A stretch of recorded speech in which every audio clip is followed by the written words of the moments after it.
Yeah, James, I think in an ideal world we wouldn't need to have positive discrimination or assertive action or zipping or any of the other gender balancing, any of those things, because women would have an equal place to men, and unfortunately they don't.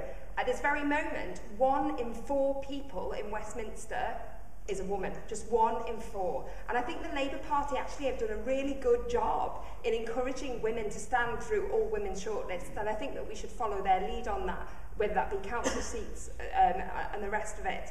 I think Green Party women have done a great job, but there is always more to do. I mean, for example, a child born today will have to wait until she collects her pension to have equality in the Houses of Parliament. So we've still got an awful long way to go. We do better than other parties on getting women into the party, but actually getting women involved is another thing. And I think that we can do that in a variety of ways. We could have a variety of times of meetings which might suit women who are still the main carer, whether that be for their elderly relatives or their children. We could have confidence building or mentoring schemes. I know the Young Greens have a brilliant mentoring programme. And for me personally, Caroline Lucas has been a great inspiration as a successful, strong woman within the Green Party. And I've had the brilliant opportunity of working for her both in Europe and in Brighton and Hove. Yeah, sure. Thank you. That's great. I hope you're happy with that. Okay, we're going to take the next 3 questions. Can you say who you are, where you're from, and what your question is? Yeah, George Pinushka from Manchester. The Green Party has done very well in certain areas of this country, notably Brighton and London. There are large areas of the country where there are plenty of people who support or agree with Green Party policies, but don't really have an organisation to work with. What practical steps would you see yourself taking to actually go out or to provide a level of organisation that allows the Green Party to flourish in areas where it's not flourishing at the moment? So you want them to focus on the practical steps of supporting those people and setting up new branches. Okay, can we have the second question?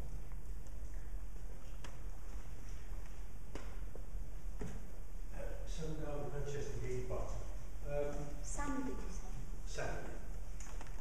For a steady state economy, what would be the main policy requirements for the Green Party? Yeah. Sorry, could you repeat? For a steady state economy, what would be the main social policy requirements for the Green Party to take up?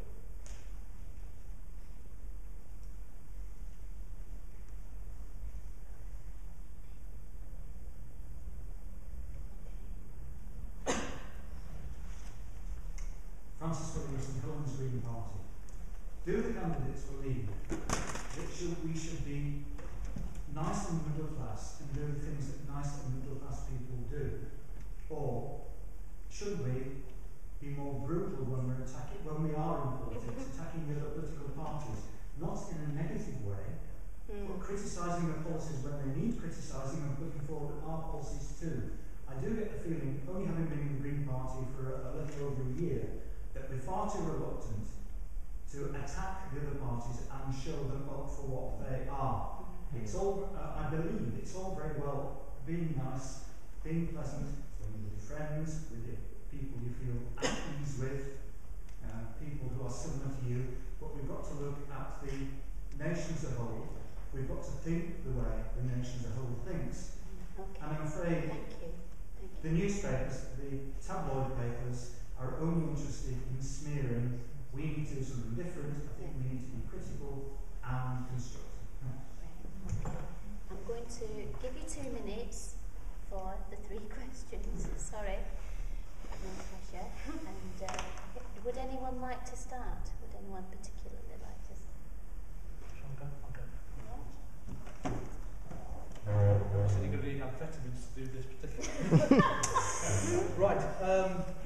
Done really well in Brighton, London. What do we do and how to expand where we're not doing so well? I was in Brighton, I moved to another area of the country, and having gone from one really successful party to areas where it's not so successful, it is a real challenge, you're right. So what do we need to do? One of the things we need to look at is regional support. They're doing this well in the West Midlands. I think it's a model there we need to look at, see if we can take it, expand it, and use it elsewhere in other ones. So we have like a regional organiser, a coordinator who can work with the parties there. We need to go out and talk to the local parties. There's already a thing called a party in a box. I think we actually need to go out there, and that's a role for the deputies as well, to talk to local parties, to say, this is how you do target to win, this is how you have meetings that are not dull, that people will want to come to, this is how you can engage for the different kinds of communities in your area, so you're not just talking to white middle class people, and then you can sort of build a successful local party. That's something that we're looking at in Nottingham. And it might need also to look at when you need to bring parties together and merge them if they're not doing so well, or also where you need to split them as well, which is something that we're looking at into Nottingham, where we need to possibly look different ways, whether we're dealing with particular city issues or dealing with rural issues. Sam, what we need to do for a steady state economy, I would look many of the social policies to do with equality and equality of opportunity, because when you're looking at such a hugely unequal society that we've got at the moment, there is no opportunity to even go in that direction, because you are forcing people to compete with each other all the time, to grab for new things. Look at the latest consumer goods, aren't they wonderful? You must get them, you must be successful. Whatever have that kind of obsessive consumerist society, I don't think that we can have the kind of equality and green society that we want. And finally, Francis, that we're too nice to tackle other parties. Well, I was at the Not Trade Council demo with on May Day, and we were not nice to the main parties, and we aren't nice to the main parties. And the anarchists were particularly horrible to a Labour guy and just stood up in front of him because he was an MP, he'd been sort of 28 grand worth of expense or this kind of thing. We do need to attack all the other parties and point out their flaws and where they've got it wrong. When they fundamentally got it wrong is that they do not look at society and the world as a holistic model, which is what the Green Party does. Who's next? Yeah. So George's question is a very good one. I mean, in London, we've certainly got a lot to learn as well. Although we have just had a very good result in the mayoral race, we've still got a long way to go. I would say that I'm definitely not London-centric, and I spent 2 years on GPRC, or what's called the Regional Council, where there's representatives from all over the region, and I'm happy to see Sam sitting there. We had a good 2 years on GPRC, so I learned a lot about the different regions, and it's important to understand the differences. But there is a lot of good practice that we can share, and you're probably going to hear a lot about the West Midlands model. They went from, I think, 3 to 12 councillors in 2 years, through being very organised at a regional level, and have got very many ideas. I've already met with the two main people who've been involved in that. We've had a meeting, we've shared documents, and actually as Deputy Leader I would be very excited and very keen, you know, to continue that relationship, and I think I would work very well with them, and that's something that's really exciting, spreading that vision. On the steady state economy, it's something we've had a lot of discussion around being on policy committee, you know, how we get from where we are now with the lack of jobs, talking about the Green New Deal and how we get to a steady state. It does require some work and some thinking, but as I mentioned earlier, you know, something that led me to the Green Party was a concern about the consumer culture, and I think Richard was absolutely right on that. Equality is key, working time is also key. We've got so many people working very long hours and others without jobs. Sorting out working time and equality of working time, I think, is very important. We need decent jobs that pay enough for people to live on, so living wage is vital. Finally, I can be brutal about the other parties. I think we have to do it in a positive way, our positive vision. People are coming round to us. The myth of big business being better is just being completely destroyed at the moment. A4E, G4S, all of these people. You know, there is an anger that we can get to come over to us, but only if we offer, I believe, that positive vision. Thank you. Okay, on regional growth, I've touched on this earlier, and as someone who's from Liverpool but lives in Brighton and Hove, I think that I'd be very happy to come up to the north and elsewhere in the country, which is what I've done in this campaign. I think I've done two things primarily. One is to ask members what the question is, what they want from a deputy leader, but also about regional growth and regional support. And as someone who was a paid employee on the Brighton Pavilion campaign, I know how important it is to have paid employees because they can deal with the heavy workload which is demanded of them. And the West Midlands model is great. I know Chris Williams, because he who now works in the West Midlands, because he worked on the campaign in Norwich to get Adrian elected.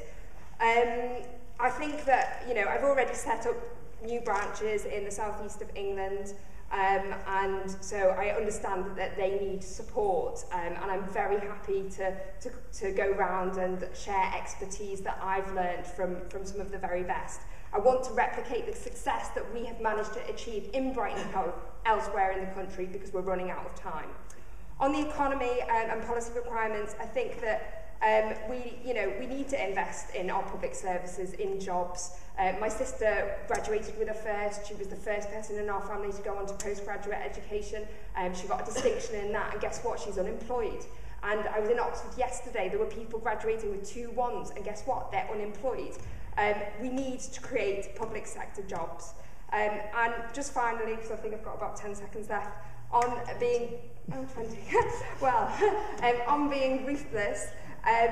I'm pretty ruthless, I think, actually, and I think that's a quality that I bring to this deputy leader role.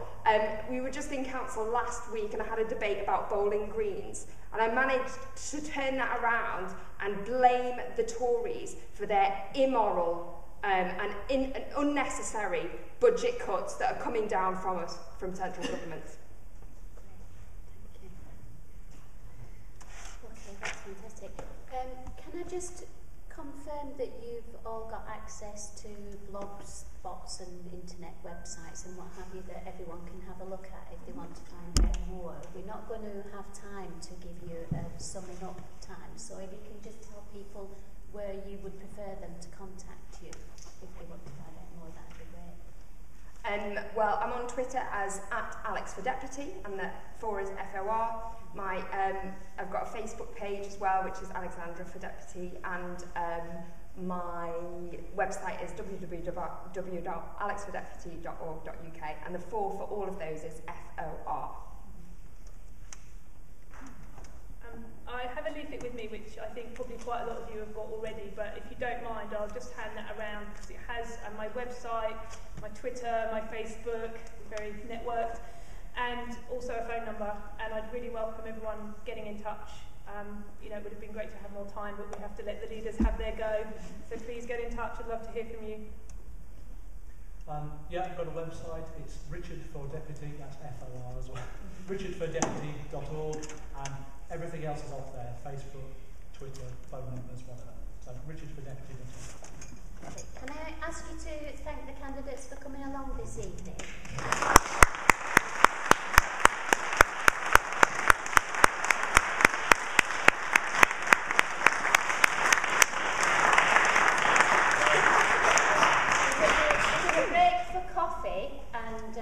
We want to make sure that you do drink the coffee and the tea, because we've paid for it and we'd like you to make a contribution, and we'll be coming back in here to hear from the lead candidates. Thanks very much.